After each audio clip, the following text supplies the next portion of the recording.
Well, thanks. I'm mainly here to answer questions, but I'll give you a flyby of basically my state of the state.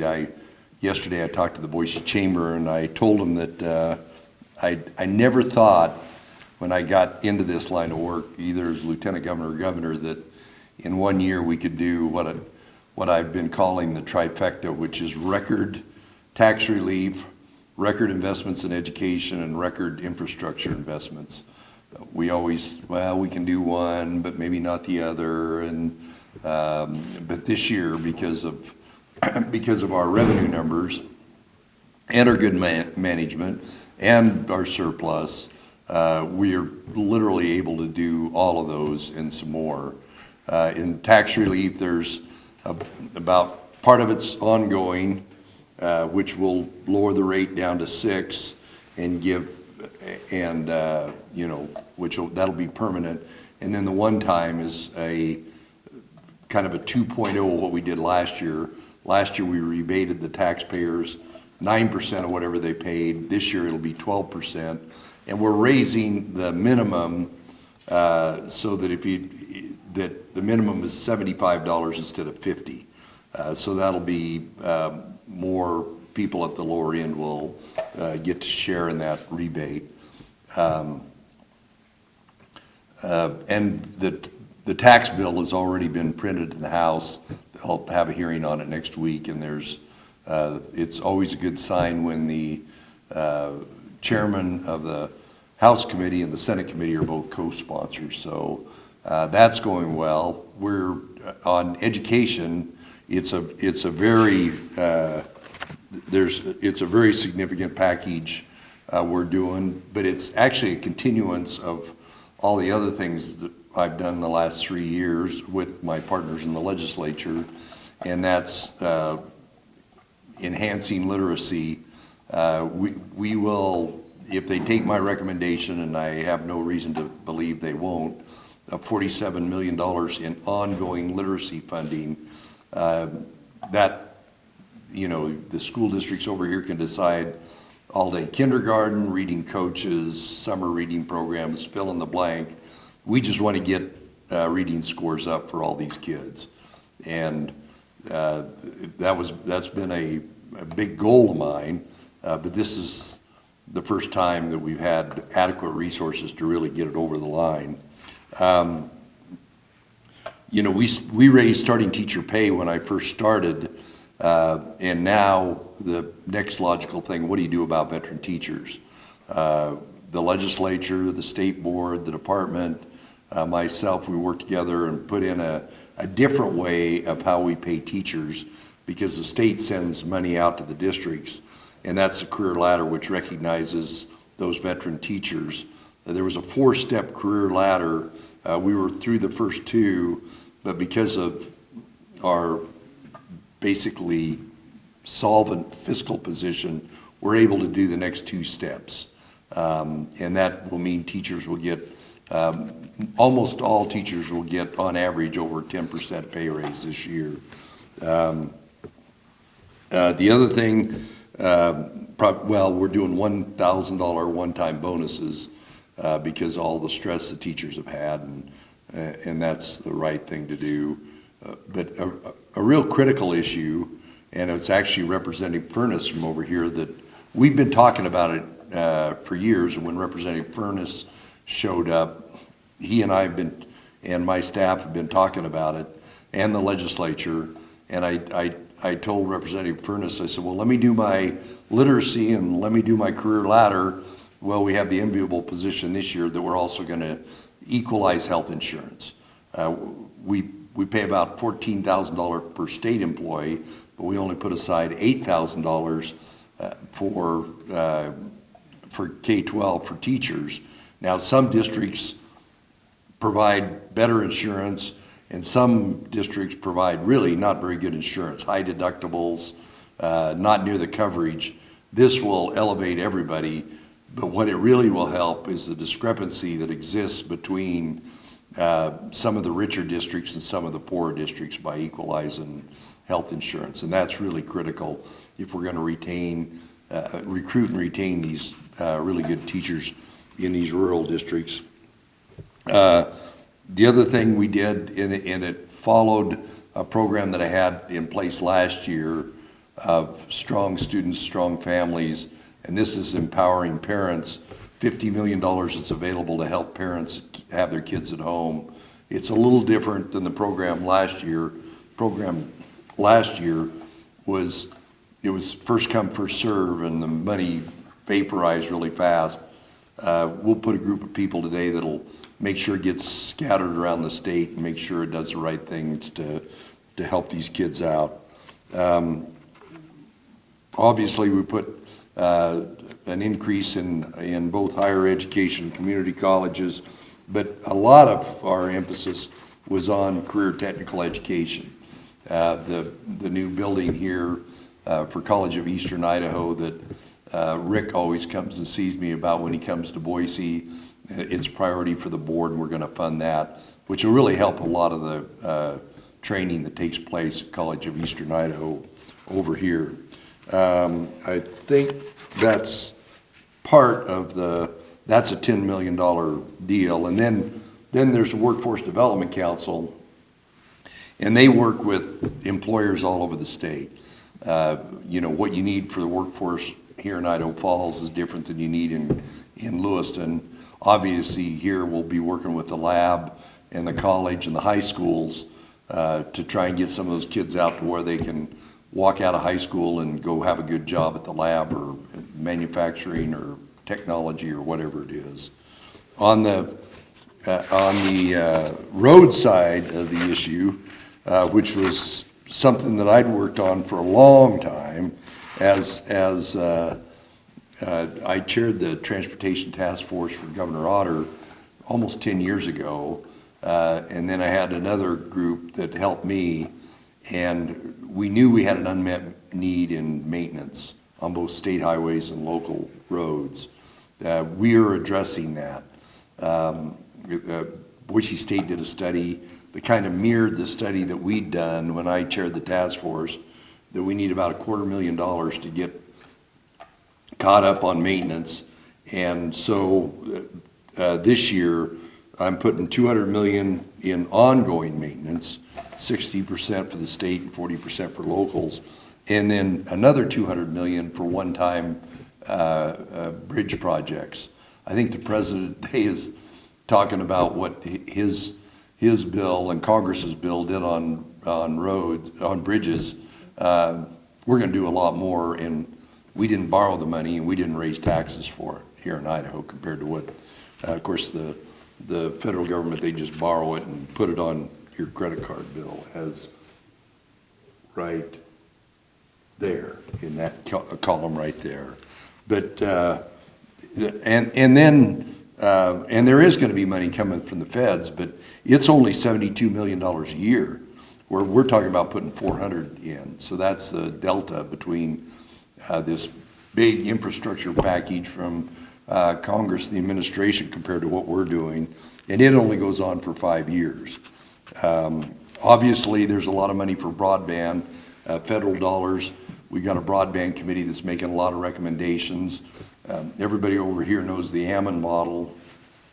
There's some municipalities that are using the Ammon model. There's other areas it just doesn't fit as well as it does in Ammon. So we're just trying to get more broadband out as best we can. The other education thing is healthcare capacity, new residents. There's some residents at the 2 hospitals here in Idaho Falls that we funded last year or year before last. Can you remember, Matt, what year it was?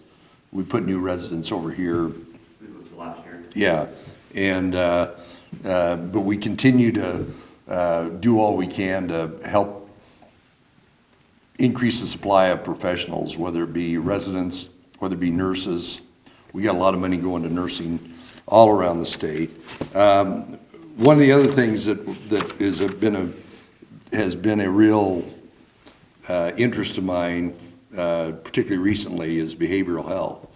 We're the only state where the executive branch, the judicial branch, and the legislative branch all work together to identify the needs and the priorities for behavioral health. There's $50 million additional, and right now, if you add everything up we do in behavioral health, we spend north of 200 million.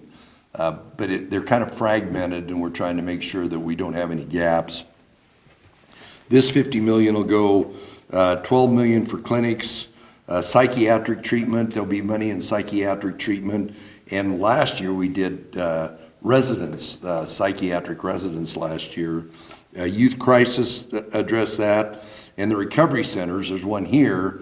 They're all around the state. The state kind of funded those, or built them, but then they were supposed to be self-sufficient, and they've struggled. So we're going to fund them for the next 3 years, and then at the end of 3 years, I'm sure the Behavioral Health Council will recommend that some of the settlement money from Big Pharma on opioids will go into fund those. So in essence, those recovery centers will be sustainable into the future. Another thing that seemed expensive to me, but we put in a dedicated suicide hotline, very important for the state of Idaho. But it is different than the state system. We're putting money into it this year to make it to where the same number you would dial in Salt Lake if you were worried about someone or yourself for suicide, will be the number you dial here. And the conversion cost of that's a little expensive, but it'll just make it to where it's more accessible for more people to know about it. And it'll make the suicide hotline more functional. Another area in the public safety area that is really important to me is what do we do about corrections? I was kind of surprised when I proposed my budget that we put it out there in the first day, and I think part of the problem is there was so much in it, is we're recommending a new prison, and it'll be a women's only prison at the Treasure Valley campus, and then we'll take the female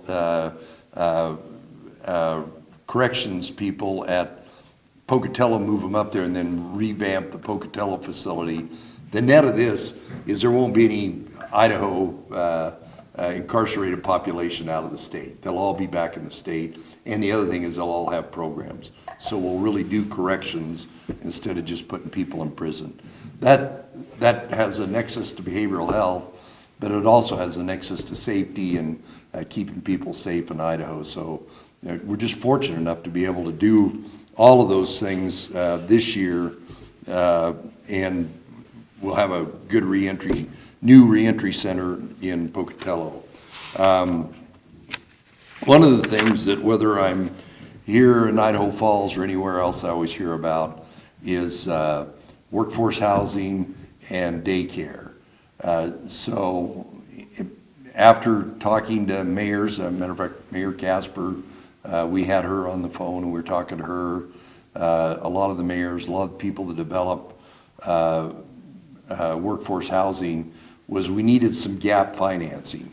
There's some federal money out there, there's obviously private money out there, but there's kind of a space in between that isn't being covered.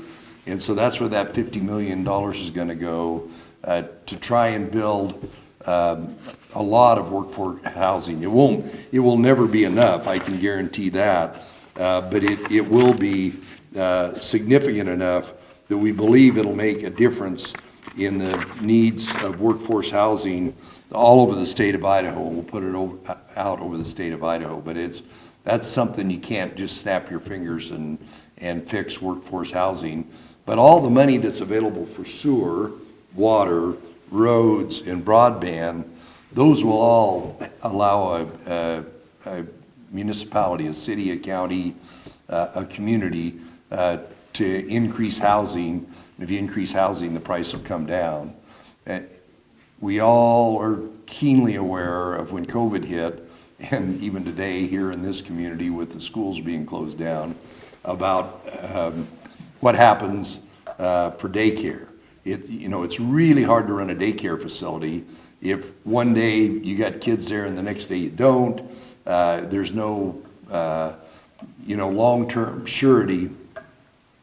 My budget has $50 million for communities to help build daycare capacity. And we're talking about quality daycare capacity where, there's literacy, these kids are safe, they're taken care of, and they're given the programs that their parents want them to be in. The state's not going to run these programs. What we're going to do is seed the programs to where we can just increase daycare, quality daycare. And some of it, large employers might do, and others, maybe some small employers, to go together and say, we want to offer this benefit to our employees, so will you open up a daycare facility over here, and then we'll have so many slots. That's what we're trying to do with the daycare money. Probably one of the other things I talked about in the State of the State was what we're doing in the public safety area, particularly around the area of fentanyl and drugs that are coming in from, there's no question about it, they're all coming in from, or almost all of them are coming in from the Mexican border. When I went down there last summer with 9 of my other fellow governors, I was really surprised. I was shocked at the level of control that the Mexican cartel had on that side of the border. They literally, if there's a caravan of Guatemalans or Venezuelans or fill in the blank, they use that caravan as cover for them to do human trafficking or drug smuggling somewhere else. And it's gotten way worse under this administration, because under the old administration, they had to stay in Mexico. We governors collectively made 10 recommendations to the administration on things they could do specifically that would lessen that loss of control at the border. And I think they did implement one of them, which was they're supposed to be screened for health care. But the bottom line is they walk across the border, and they even turn themselves in and they say, here's a date when you're supposed to report back, goodbye. But it's also monopolizing so much of the time of border control and everybody else that allows all this smuggling to go on. So we're gonna do what I did last summer with my introduction with a new program called Esto Perpetual, where we're gonna work with the state police to see what can we do next to help with this problem. The fentanyl, the way they're lacing these pills that look like one of the other oxycodone or just fill in the blank with fentanyl is the most inhumane, terrible thing that's happened. There are people that are dying in Idaho every day, and it's going to get worse because we know there's more of it coming through. And so to keep people safe in Idaho, that's going to be a priority for us. We'll put some more sideboards and get some more specificity on that at a later time. But when you count all these things up, some of the questions that I've had since the State of the State is, how are we doing all this? Well, we started off in good shape, and then last summer when I started doing budgets, we thought we were going to have like a $600 or $700 million surplus. In my wildest dreams, we never thought we'd have nearly a $2 billion surplus by now, and that's good. But we are not confident. Matter of fact, I'm confident it will not continue at this rate because it's kind of so outrageous. So we're being very careful. We're going to fill in the rainy day funds to the maximum level, which would be about $1 billion. We're paying off a lot of maintenance all over the state. We got a plan to address the maintenance. I told you about the plan we got to do maintenance on bridges. And then we're paying off a lot of debt we have.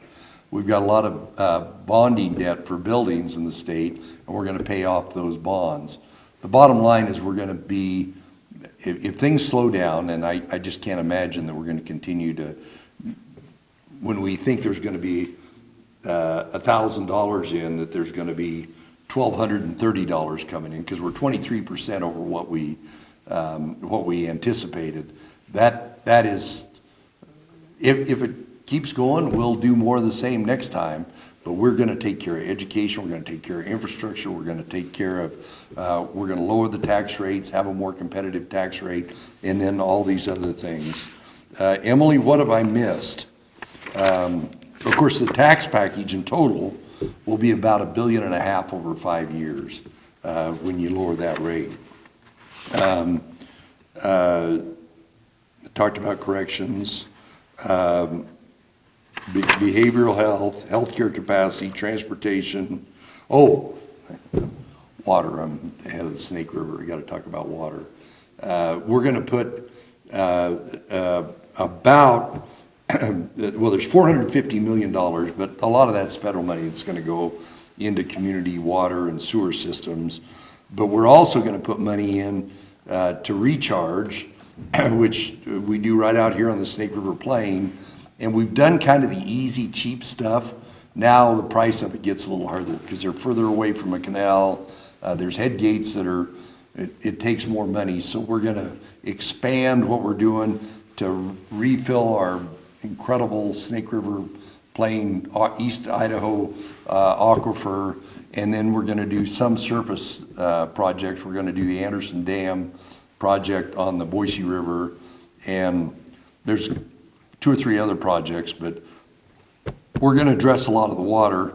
Right now, God's doing a better job than I am with this snowfall as far as getting our water level back up to where we want. But we'll continue to count on that. But in case it doesn't happen, that's why we're going to make all these investments in water. One of the other things we did and we could do with ARPA money is we all know how when COVID hit, not only Idahoans, but people from out of the state came here to join the outdoors. We're going to give about $45 million to the Parks Department to upgrade their facilities, increase capacity, do unfunded maintenance to where our parks are sustainable going forward. So, Emily, is that it?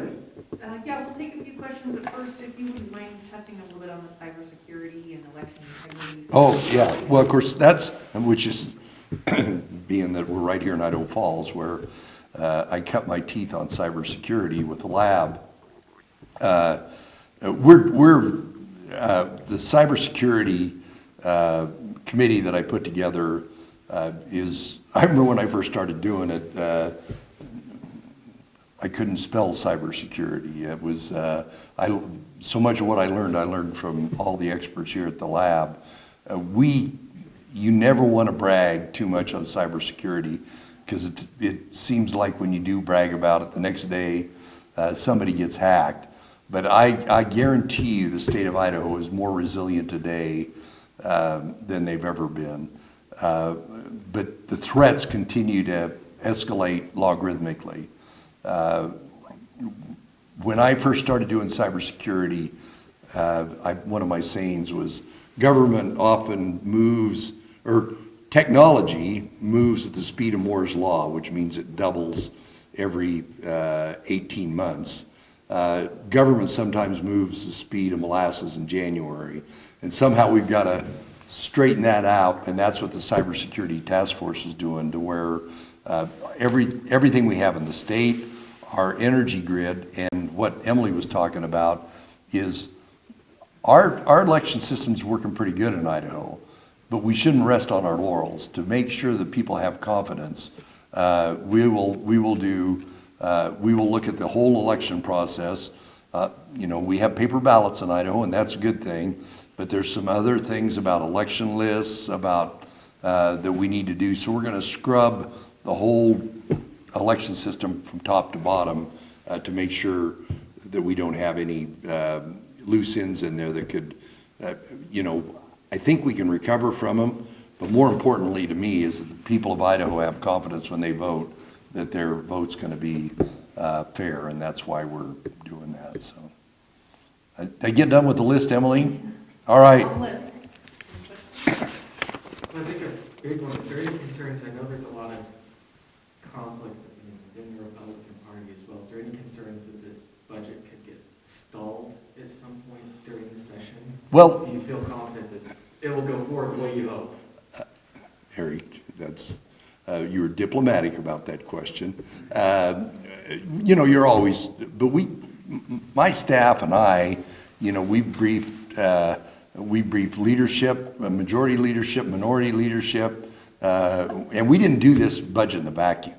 We talked to lots and lots and lots of people, and which is what we do.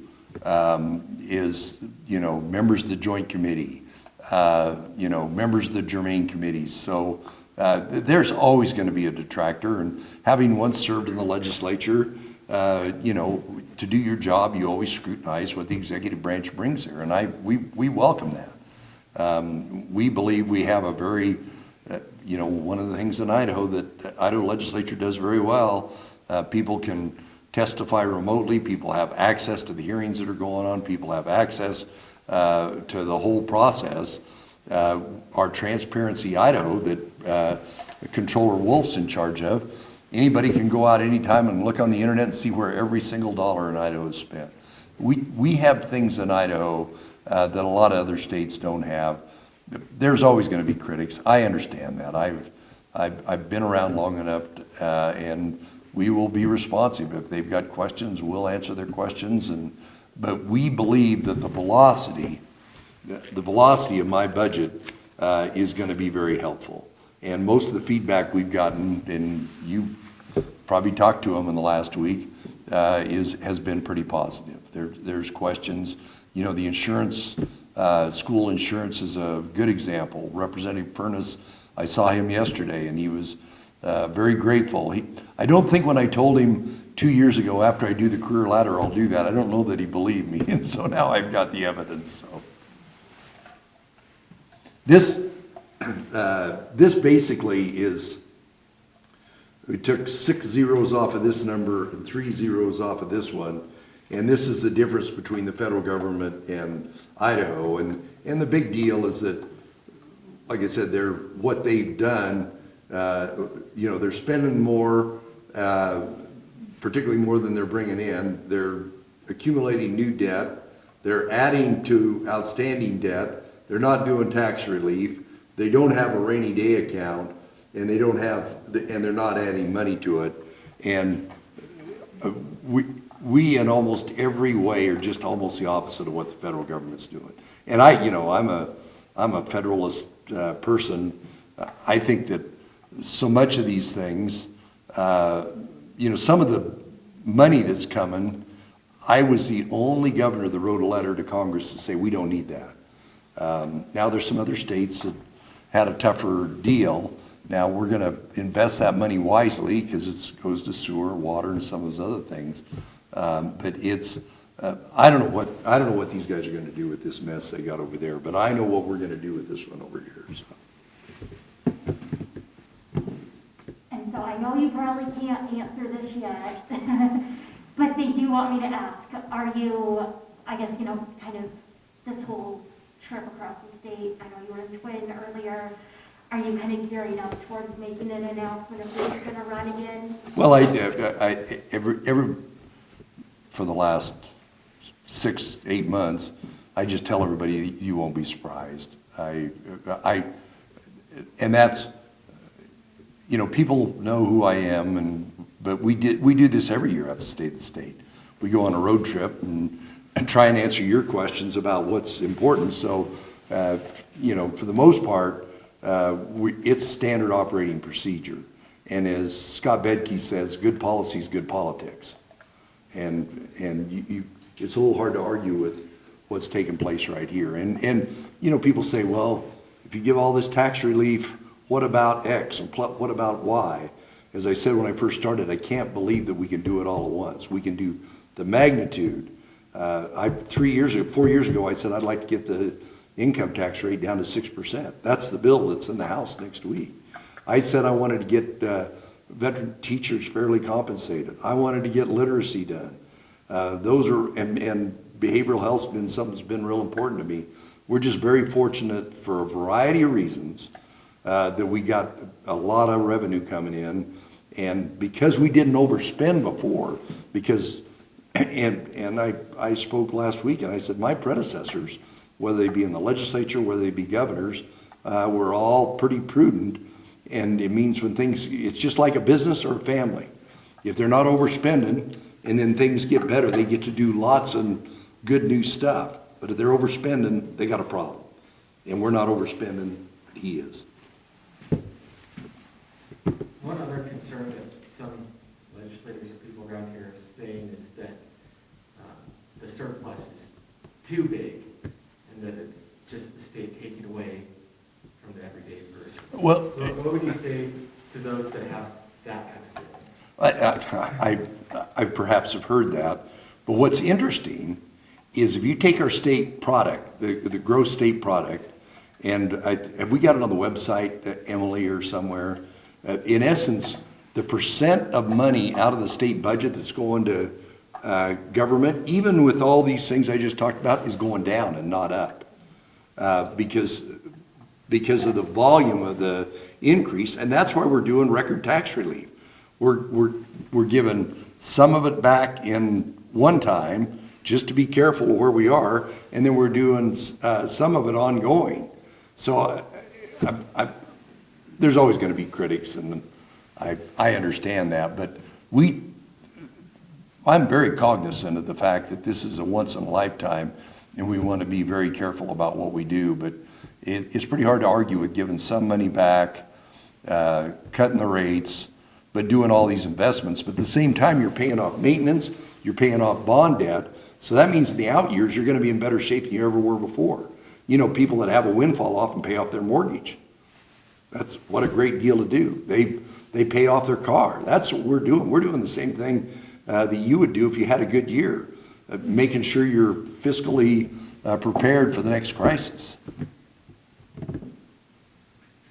touched on it a bit, talking about the $10 million to CEI and the future type building, but I was hoping you could talk a little bit about the importance of developing this workforce pipeline here in Eastern Idaho for businesses and employers, and I guess what their confidence level should be that these education investments will be able to meet their needs in the next 10 to 15 years. Well, that is actually has been an issue for years, but and what we did, one of the things we did was we changed the model. Workforce development used to be done all kind of at the state board and state level. We all recognize the difference in the workforce and the industries all over the state. So the Workforce Development Council now will work with your local community college and because your high school's getting ready to build a new CTE facility, and I've been to the old one, which was, matter of fact, I was there when there was a lot of snow on the road, just like it is right now. So it had to be 2 years ago, I think.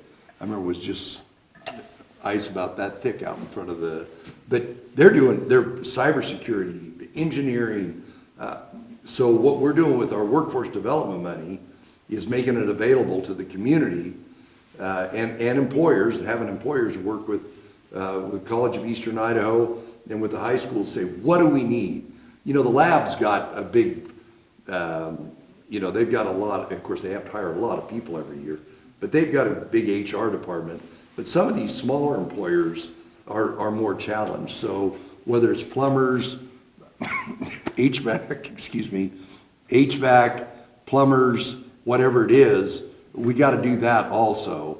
And so what we're making is matching money available to a local community workforce development area there to say, what's our weak link? What is holding us back right now? And then have that employer, help design the curriculum and put some money into it, because we're helping them address their workforce shortage, rather than having to be from Boise. We want it to be locally oriented. And of course, you elect your board that's why I was such a big supporter of the community college, because Rick, he comes to see me this time of year during the appropriation process, but he really works for the people that are elected right here in this community. And then I know they wanted me to ask again, not about re-election stuff, so you can take a sigh of relief there. But one of the president's vaccine mandates was, overturned yesterday. What does that kind of mean for Idaho and Idaho? Well, I should have thought about that, thought about talking about it. That's all I talked about the last 2 days. When you're pushing back against the federal government, Idaho's in the Ninth Circuit, and some of the legislative proposals, as I looked at them, and I understood where they were coming from, and I was sympathetic with it. But if we didn't do it right, and our case went in the Ninth Circuit, we wouldn't have had the table set like it was yesterday at the Supreme Court. We wouldn't have been in the right court with the right facts, with the right data, had it been in the Ninth.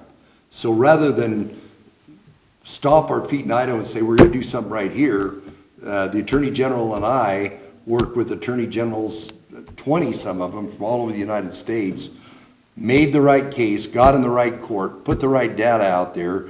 If you look at Justice Gorsuch's statement, he says exactly what I've been telling people.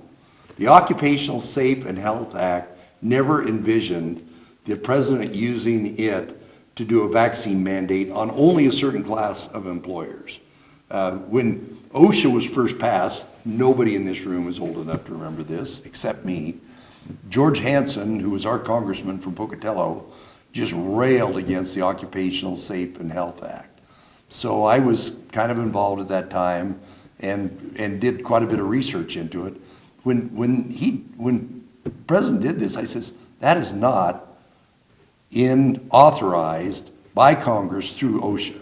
Congress wants to change OSHA, they can do it, or if a state wants to do it, they can do it, but the president can't do it using OSHA. And we were right, but we made the right case at that point in time. Now, the CMS issue, that's still kind of being litigated, and I'm concerned about it because we have such a shortage of healthcare workers right now that this is going to exacerbate that. We're also part of the lawsuit on that, but the Supreme Court ruling yesterday isn't near as favorable on that. I think the OSHA deal is gone. I talked to a couple of employers from over here that called me about it, 2 months ago. I says, I'm fairly confident with the lawyers we got, with the states we're with the case we've made on the OSHA one. The other two are going to be a little tougher, so.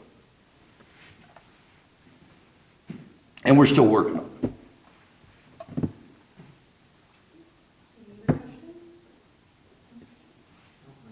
All right. Thanks for coming out.